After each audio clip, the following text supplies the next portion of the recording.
శ్రీ మహాగణాధిపతయే నమః. శ్రీమాత్రే నమః. మాచిరాజ్ భక్తి ప్రేక్షకులందరికీ నమస్కారం. మే 11వ తేదీ నుంచి మే 20వ తేదీ వరకు 10 రోజుల్లో ద్వాదశ రాశుల వారికి రాశి ఫలితాలు ఎలా ఉండబోతున్నాయో, అలాగే ఈ 10 రోజుల్లో గ్రహాల సంచారం ఎలా ఉందో, ఏ గ్రహాలు ద్వాదశ రాశుల వారికి అనుకూలంగా ఉన్నాయో, ఏ గ్రహాలు వ్యతిరేకంగా ఉన్నాయో, అనుకూల గ్రహాలు ఇచ్చే ఫలితాలు రెట్టింపు చేసుకోవటానికి, వ్యతిరేక ఫలితాలు ఇచ్చే గ్రహాల వ్యతిరేకత తగ్గింపజేసుకోవటానికి ద్వాదశ రాశుల వాళ్ళు ఎలాంటి శక్తివంతమైన పరిహారాలు చేసుకోవాలో, ఏ దేవీ దేవతలను పూజించుకోవాలో, ఏ దేవాలయాలు దర్శనం చేసుకోవాలో, ఎలాంటి స్తోత్ర పఠనాలు చేయాలో, గోమాతకు ఎలాంటి ఆహారం తినిపించాలో, ఎలాంటి దానాలు ఇచ్చుకోవాలో, ఏ మంత్రాలు జపించుకోవాలో, ఈ 10 రోజుల్లో రాశి ఫలితాలు సంపూర్ణంగా యోగించాలంటే ద్వాదశ రాశుల వాళ్ళు పాటించాల్సిన ముఖ్యమైన విధి విధానాలు ఏంటో, ద్వాదశ రాశుల వాళ్ళ భవిష్యత్తు మే 11వ తేదీ నుంచి మే 20వ తేదీ మధ్యలో ఏ విధంగా ఉండబోతుందో ఈ వీడియోలో మనం తెలుసుకుందాం. తదుపరి తులారాశి. తులారాశి వాళ్ళకి మే 11వ తేదీ నుంచి మే 20వ తేదీ మధ్యలో ఈ 10 రోజుల్లో రాశి ఫలితాలు పరిశీలిస్తే, సూర్యగ్రహము 7, 8 స్థానాల్లో తులారాశి వాళ్ళకి సంచారం చేస్తుంది. సూర్యుడికి 7వ స్థానం యోగించదు, 8వ స్థానం యోగించదు. మొదటి 4 రోజులు సూర్యుడు 7వ స్థానంలో ఉంటాడు, తర్వాత 6 రోజులు సూర్యుడు 8వ స్థానంలో ఉంటాడు. ఈ 2 సంచారాలు యోగించవు కాబట్టి తులారాశి వాళ్ళకి ఈ 10 రోజుల్లో సూర్యుడు వ్యతిరేక ఫలితాలే ఇస్తున్నాడు. అయితే మొదటి 4 రోజుల్లో 7వ స్థానంలో ఉండటం వల్ల మే 11 నుంచి మే 14వ తేదీ వరకు మీరు వేరే వాళ్ళతో కలిసి ఆఫీసులో పనిచేసినప్పుడు క్రెడిట్ మొత్తం కూడా మీ కొలీగ్కి వెళ్ళిపోతుంది, మీకు రాదు. బిజినెస్ కూడా పార్ట్నర్షిప్ బిజినెస్లు చేస్తే మీ పార్ట్నర్ ఎక్కువ బెనిఫిట్ పొందుతూ ఉంటాడు. కాబట్టి సాధ్యమైనంత వరకు ఆఫీసుల్లో మీ పని మీరు చేసుకోండి. కొలీగ్స్తో కలిసి గ్రూప్గా పనిచేస్తే క్రెడిట్ వాళ్ళకు వెళ్ళిపోతుంది. ఆ తర్వాత మే 15 నుంచి మే 20 మధ్యలో ఆ 6 రోజుల్లో సూర్యుడు 8వ స్థానంలో ఉన్నాడు. అప్పుడు మాత్రం వెహికల్స్ మీద వెళ్ళేటప్పుడు తులారాశి వాళ్ళు జాగ్రత్తగా వెళ్ళండి. బండి మీద వెళ్తున్నా, కారులో వెళ్తున్నా జాగ్రత్తగా వెళ్ళండి. ఆ టైంలో హెల్త్ కూడా జాగ్రత్తగా చూసుకోవాలి. ఎందుకంటే అష్టమం అంటే అది హెల్త్కి కూడా సంబంధించిన స్థానం కాబట్టి కంటికి సంబంధించి కానీ, గుండెకి సంబంధించి కానీ ఇలాంటి అనారోగ్యాలు రాకుండా జాగ్రత్తలు తీసుకోవాలి. ఆహార నియమాలు, భోజన నియమాలతో పాటుగా నిద్రా నియమాలు కూడా పాటించాలి. సమయానికి నిద్రించడం, సమయానికి ఆహారం స్వీకరించడం చేయాలి. అలాగే మీరు ఎంత కష్టపడ్డా ఆఫీసులో రికగ్నైజేషన్ ఉండదు, క్రెడిట్ వేరే వాళ్ళకి వెళ్ళిపోతూ ఉంటుంది. అది కూడా మే 15 నుంచి మే 20 మధ్యలో ఆ 6 రోజుల్లో మీరు చూస్తారు. అంటే సూర్యుడు తులారాశి వాళ్ళకి పూర్తిగా వ్యతిరేక ఫలితాలు ఇస్తున్నాడు. సూర్యుడు ఇచ్చే వ్యతిరేక ఫలితాలన్నీ తొలగింపజేసుకోవాలంటే ఈ 10 రోజుల్లో ఒకసారి నానబెట్టిన గోధుమలు బెల్లంతో కలిపి గోమాతకు తినిపించాలి. అలాగే కేజింబావు గోధుమలు ఎర్ర వస్త్రంలో మూటగట్టి బ్రాహ్మణుడికి దానం ఇవ్వాలి. ఆదిత్య హృదయం చాలా శక్తివంతమైన స్తోత్రం. సూర్యుడు పూర్తిగా యోగించాలంటే తులారాశి వాళ్ళు రోజు ఆదిత్య హృదయం వినండి. ఈ 10 రోజుల్లో కూడా సూర్యుడికి సంబంధించిన ఒక శక్తివంతమైన మంత్రం ఉంటుంది. ఆ మంత్రాన్ని రోజు 12 సార్లు చదువుకోండి. ఆ మంత్రం ఏంటంటే ఓం సవిత్రే నమః. అలాగే ఈ 10 రోజుల్లో కూడా రోజు రాగి చెంబులో నీళ్లు తీసుకొని కొన్ని ఎర్ర పుష్పాలు కానీ, కుంకుమ కలిపిన అక్షింతలు కానీ ఆ నీళ్ళల్లో వేసి తూర్పు వైపు తిరిగి ఓం ఘృణి సూర్య ఆదిత్యం అని 12 సార్లు చెప్తూ ఆ నీళ్లు మొక్కలో పోయండి. సూర్యుడికి అర్ఘ్యం ఇవ్వండి. అప్పుడు తులారాశి వాళ్ళకి సూర్యుడు ఇచ్చే వ్యతిరేక ఫలితాలు తొలగిపోతాయి. గోధుమలు నానబెట్టి బెల్లంతో కలిపి ఆవుకు పెట్టడం కానీ, కేజింబావు గోధుమలు ఎర్ర వస్త్రంలో మూటగట్టి బ్రాహ్మణుడికి దానం ఇవ్వటం కానీ చేసినా కూడా సూర్యుడిచ్చే వ్యతిరేక ఫలితాల నుంచి బయటపడవచ్చు. అలాగే తులారాశి వాళ్ళకి మే 11వ తేదీ నుంచి మే 20వ తేదీ మధ్యలో ఈ 10 రోజుల్లో ఫలితాలు చూసేటప్పుడు మనం తీసుకోవాల్సిన ఇంకొక గ్రహం బుధగ్రహం. బుధగ్రహము తులారాశి వాళ్ళకి ఎలా ఉందంటే 7, 8 స్థానాల్లో సంచారం చేస్తుంది. మొదటి 4 రోజులు 7వ సంచారం, తర్వాత 6 రోజులు 8వ సంచారం. 7వ సంచారము, 8వ సంచారము ఈ 2 కూడా బుధుడికి యోగించవు. అంటే బుధుడి బలము తులారాశి వాళ్ళకి ఈ 10 రోజుల్లో లేదు. మొదటి 4 రోజుల్లో బుధుడు 7వ సంచారం చేస్తున్నప్పుడు తులారాశి విద్యార్థులు కంబైన్డ్ స్టడీస్ చేస్తే మాత్రం ఇబ్బంది ఉంటుంది. ఇండివిజువల్గా విద్యార్థులు ఎవరైనా తులారాశి వాళ్ళు మీరు కంబైన్డ్ స్టడీస్ కాకుండా మీ అంతటా మీరు చదువుకోండి. అలాగే తులారాశి నిరుద్యోగులు ఎవరైనా సరే మొదటి 4 రోజుల్లో ఇంటర్వ్యూలకు ప్రిపేర్ అయ్యేటప్పుడు కంబైన్డ్గా వేరే వాళ్ళతో కలిసి ప్రిపేర్ అయితే ఇంటర్వ్యూలో సక్సెస్ అవ్వలేరు. మీరు ఇండివిజువల్గా ప్రిపేర్ అవ్వండి. అలాగే వ్యాపారస్తులు కూడా సాధ్యమైనంత వరకు పార్ట్నర్షిప్ బిజినెస్ కాకుండా ఇండివిజువల్గా బిజినెస్ చేసుకోండి. మొదటి 4 రోజుల్లో విద్యారంగము, నిరుద్యోగులు, వ్యాపారస్తులు వీళ్ళందరూ కూడా కంబైన్డ్గా కాకుండా సింగిల్గానే మీ రంగాల్లో కొనసాగండి. అప్పుడే చాలా వరకు వ్యతిరేక ఫలితాలు తగ్గిపోతాయి.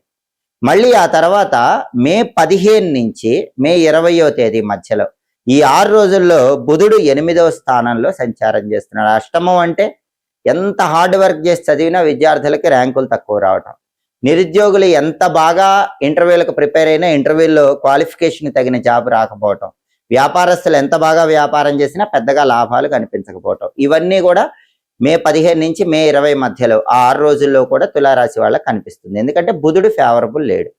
కాబట్టి ఈ 10 రోజుల్లో బుధుడు యోగించాలంటే గణపతి ఆలయ దర్శనం చేయాలి. అలాగే గణపతికి సంబంధించిన గం క్షిప్ర ప్రసాదనాయ నమః అనే మంత్రం రోజు 21 సార్లు, వక్రతుండాయ హుం అనే మంత్రం రోజు 21 సార్లు తులారాశి వాళ్ళు చదువుకోవాలి. వీలైనప్పుడల్లా ఈ 10 రోజుల్లో గణపతికి గరిక, ఎర్ర పుష్పాలు అలంకరణ చేసి నమస్కారం చేసుకోండి. గణపతి దగ్గర కొబ్బరి నూనె దీపం పెట్టుకోండి. సంకటనాశక గణేష స్తోత్రం వినండి. గణపతిని ఎంత బాగా పూజిస్తే తులారాశి వాళ్ళకి, విద్యార్థులకి, నిరుద్యోగులకి, వ్యాపారస్తులకి బుధుడి వ్యతిరేక ఫలితాలు తొలగిపోయి అంత అద్భుతమైన శుభ ఫలితాలు అందిపుచ్చుకోవచ్చు. అలాగే తులారాశి వాళ్ళకి కుజుడు మే 11 నుంచి మే 20 మధ్యలో 7వ స్థానంలో సంచారం చేస్తున్నాడు. సప్తమ కుజ దోషం ఉంది. పెళ్లిళ్ళు నిశ్చయం కావు, సంబంధాలు చేతి వరకు వచ్చి జారిపోయే అవకాశం ఉంటుంది. భార్యాభర్తల మధ్య చిన్న విషయానికే గొడవలు అవుతూ ఉంటాయి. పార్ట్నర్షిప్ బిజినెస్ లో మోసపోయే అవకాశం ఉంటుంది. రియల్ ఎస్టేట్ అంత గొప్పగా ఉండదు. బ్యాంక్ లోన్లు తొందరగా రావు. బ్రదర్స్ తో డిస్ప్యూట్స్ ఉంటాయి. అలాగే ప్రాపర్టీస్ కొనాలన్నా అమ్మాలన్నా డిలే అవుతూ ఉంటుంది. 7వ స్థానంలో కుజుడు యోగించడు. కాబట్టి తులారాశి వాళ్ళకి కుజుడి బలం లేదు. కుజుడి బలం లేదు కాబట్టి ఈ రకమైన సమస్యలు ఉంటాయి. ఇవన్నీ తొలగింపజేసుకోవటానికి, కుజుడి బలం పెరగటానికి తులారాశి వాళ్ళు సుబ్రహ్మణ్య స్వామి ఆలయ దర్శనం చేయాలి.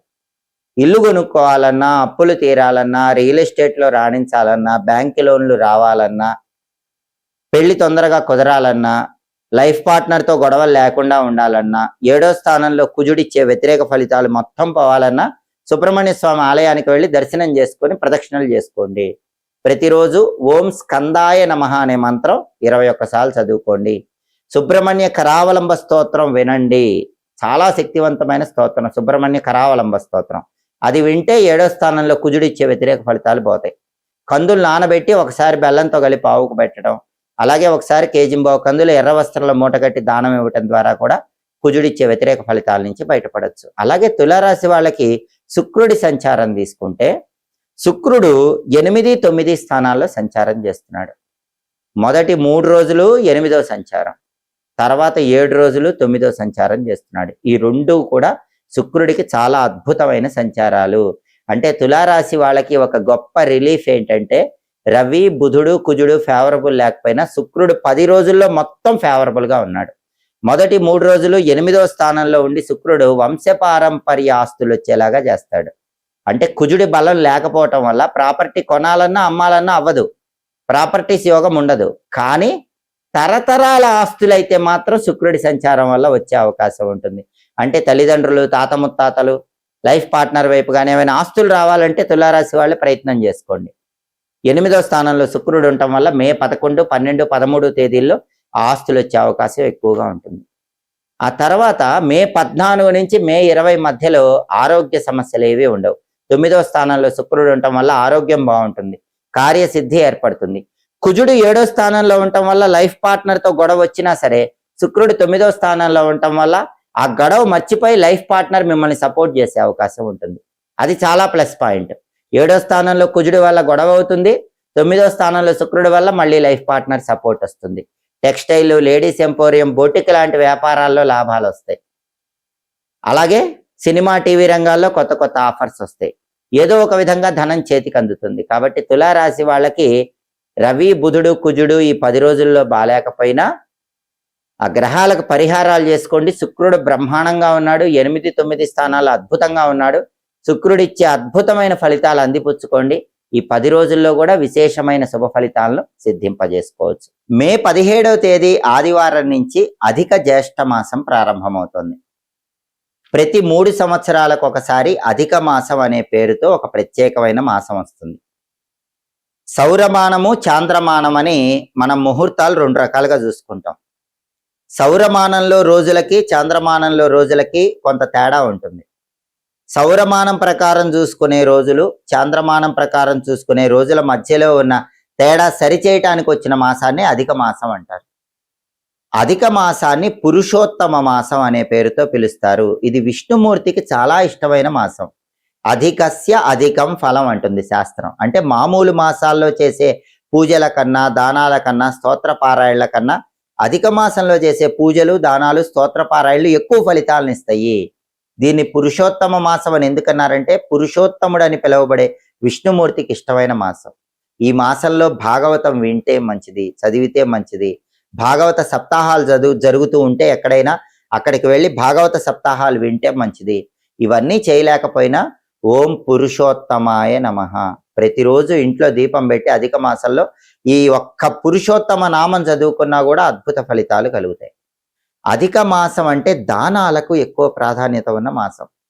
అధిక మాసంలో ఎవరైనా సరే గుమ్మడికాయ దానం ఇస్తే 14 సంవత్సరాల పాటు ఐశ్వర్య ప్రాప్తి కలుగుతుంది. కాబట్టి ఆర్థిక ఇబ్బందులు ఎక్కువగా ఉన్న వాళ్ళు ఎవరైనా సరే మే 17వ తేదీ ఆదివారం నుంచి ప్రారంభమయ్యే అధిక మాసంలో గుమ్మడికాయ బ్రాహ్మణుడికి దానం ఇవ్వండి, ఐశ్వర్య ప్రాప్తి కలుగుతుంది.